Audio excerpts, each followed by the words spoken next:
Hi friends, welcome to SRK home. இன்றைக்கி நம்மளோட சேனலில் 1.5 கிலோ அளவுக்கு சிக்கன் பிரியாணி எப்படி செய்யறதுன்னு சொல்லிட்டு பார்க்கலாமா? வாங்க வீடியோக்குள்ளார போகலாம். 1.5 கிலோ சிக்கன் பிரியாணி பண்ணுறதுக்கு இந்த மாதிரி ஒரு பிரியாணி பாத்திரத்தை கேஸில் வச்சு ஹீட் பண்ணிக்கோங்க. அதில் 500 ml ஆயில் ஊற்றிக்கலாம்.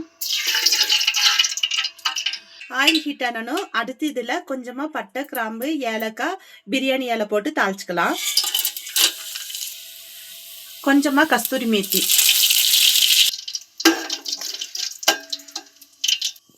கஸ்தூரி மேத்தி பொரிஞ்சனும் அடுத்து இதில் ஒரு 8 மீடியம் சைஸ் வெங்காயத்தை இந்த மாதிரி கட் பண்ணிவிட்டு அது இது கூட சேர்த்திக்கலாம். வெங்காயம் நல்லா கோல்டன் ப்ரௌன் ஆகிற அளவுக்கு வதக்கிக்கலாம். வெங்காயம் வதங்கிறதுக்கு கொஞ்சமாக உப்பு சேர்த்திக்கலாம். வெங்காயம் இந்த அளவுக்கு வதங்கணும். அடுத்து இதில் ஒரு 200 கிராம் அளவுக்கு சின்ன வெங்காயத்தை இந்த மாதிரி ஒன்றும் பாதியமாக அரைச்சி அது இது கூட சேர்த்திக்கலாம். வெங்காயத்தோட பச்சை ஸ்மெல் போகிற அளவுக்கு நல்லா வதக்கிக்கலாம். வெங்காயம் நல்லா வதங்கணும். அடுத்து இதில் ஒரு 5 டேபிள் ஸ்பூன் அளவுக்கு இஞ்சி பூண்டு பேஸ்ட்டை சேர்த்திட்டு அதோட பச்சை ஸ்மெல் போகிற அளவுக்கு நல்லா வதக்கிக்கலாம்.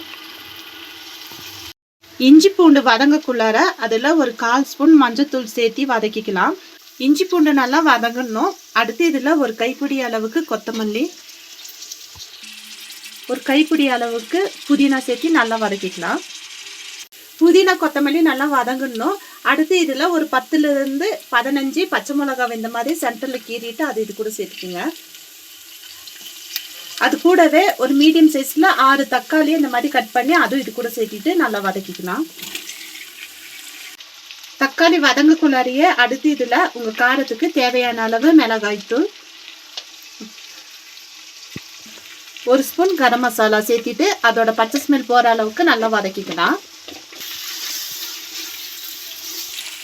தக்காளி வதங்கக்குள்ளாரியே அடுத்து இதில் ஒரு 2 டேபிள் ஸ்பூன் அளவுக்கு தயிர் சேர்த்திக்கலாம். தக்காளி நல்லா மசிஞ்சு இந்த அளவுக்கு வந்தனும் அடுத்து இதில் ஒரு ஹவருக்கு முன்னாடியே ஊற வச்ச சிக்கனை சேர்த்திக்கலாம். சிக்கன் ஊற வைக்கும்போது கொஞ்சம் மஞ்சத்தூள், மிளகாத்தூள், மல்லித்தூள், தயிர், உப்பு, இஞ்சி பூண்டு பேஸ்ட்டு, ஒரு பாதி லெமனோட ஜூஸ் சேர்த்தி நல்லா மிக்ஸ் பண்ணி ஒரு ஹவருக்கு முன்னாடியே ஊற வச்சுக்கோங்க. அப்போ தான் சிக்கன் நல்லா சாஃப்டாக வேகும். சிக்கனை சேர்த்திட்டு சிக்கனை ஒரு 50% நல்லா இந்த ஆயிலே குக் ஆகிற அளவுக்கு நல்லா வதக்கி விடுங்க. சிக்கன் வதங்கக்குள்ளாரியே இதுக்கு தேவையான அளவு உப்பு சேர்த்தி நல்லா வதக்கிக்கலாம். சிக்கன் நல்லா இந்த அளவுக்கு வெந்தணும். அடுத்து இதுக்கு தேவையான அளவு தண்ணி ஊற்றிக்கலாம். நான் இந்த பாத்திரத்தில் ஒரு பாத்திரம் அளவுக்கு அரிசி எடுத்திருக்கேன். அதில் 2 பாத்திரம் அளவுக்கு தண்ணி ஊற்றிக்கிறேன். ஓகே, தண்ணி ஊற்றி இதை நல்லா மிக்ஸ் பண்ணி விட்டுட்டு நல்லா ஒரு கொதி வர அளவுக்கு இதை கொதிக்க வச்சுக்கலாம். இது நல்லா இந்த அளவுக்கு கொதிக்கக்குள்ளார இந்த ஸ்டேஜில் உப்பு காரம் செக் பண்ணிக்கோங்க. பத்தலைன்னா கொஞ்சம் சேர்த்திக்குங்க. வாஷ் பண்ணி 1/2 ஹவர் ஊற வச்சிருக்கிற ஜீரக சம்பா அரிசி இது கூட சேர்த்திக்கலாம்.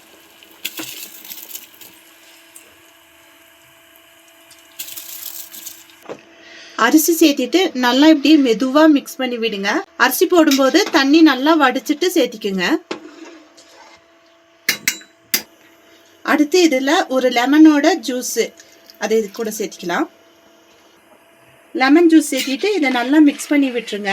அரிசியும் தண்ணியும் சமமாகிற அளவுக்கு நல்லா இதை ஹை ஃப்ளேமில் கொதிக்க வச்சுக்கலாம். அரிசியும் தண்ணியும் இந்த அளவுக்கு சமமாக வந்தனும்.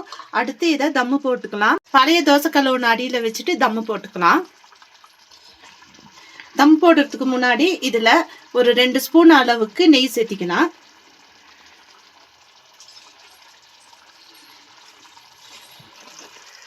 கொஞ்சமாக புதினா, கொத்தமல்லி சேர்த்திட்டு இது மூடி போட்டு க்ளோஸ் பண்ணிட்டு மேலே ஒரு வெயிட் வச்சு கேஸ் சிம் பண்ணிடுங்க. சிம் பண்ணிட்டு 20 நிமிஷம் வரைக்கும் இதை அப்படியே தம்ல விட்டுடலாம். 20 நிமிஷம் கழிச்சுட்டு ஓப்பன் பண்ணிடலாம். நம்மளோட சிம்பிள் அண்ட் டேஸ்டியான சிக்கன் பிரியாணி ரெடி. இந்த வீடியோ உங்களுக்கு யூஸ்ஃபுல்லாக இருந்திருக்கும்னு நினைக்கிறேன். இந்த வீடியோ உங்களுக்கு பிடிச்சிருந்துச்சின்னா நம்ம சேனலை லைக் பண்ணுங்கள், ஷேர் பண்ணுங்கள், சப்ஸ்கிரைப் பண்ணுங்கள். மறக்காமல் பக்கத்தில் இருக்கிற பெல் ஐக்கானை கிளிக் பண்ணுங்கள். உங்களை நெக்ஸ்ட் வீடியோவில் பார்க்குறேன். தேங்க்யூ.